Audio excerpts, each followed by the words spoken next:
Hello! Update po muna natin ang ating Rochin project. So, ayan na nga po.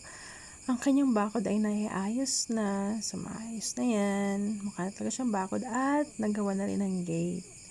Talagyan na rin natin ang paradahan ng kanilang sasakyan. At kung mapapansin ninyo, meron ng puno.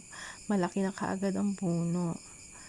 At ito naman, dyan banda ay mayroong pool. Maliit lamang na pool yan. Nilagyan ko ng tao para ma-imagine ko kung gaano na siya kalawak. Pero maliit lang ang pool na yan. Ito, para to sa mga bata. Mababaw lang. At itong ginawa ko naman para sa mga adult ay mas malalim. So, ito ang kanilang swing chair. Mukhang napaka-relaxing maupo dyan. Ito naman may sofa, pero sa palagay ko hindi naman siya dapat nandyan. Hindi ko alam kung ano yung pwedeng ipalit dyan. At yan. Yun. Ayan, may naligaw na plant. Alisin ko lang yan dyan.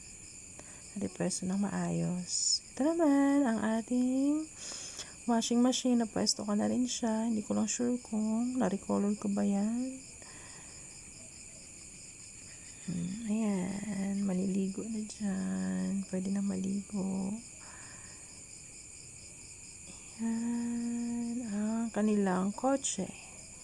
So, sinukat-sukat ko rin naman yan, yung kotse na yan. Kung magkakasya sa gate, kasya naman.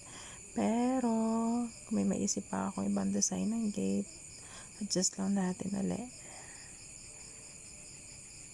So, ayan lang po muna ang ating update sa ating Rochin project. Bye!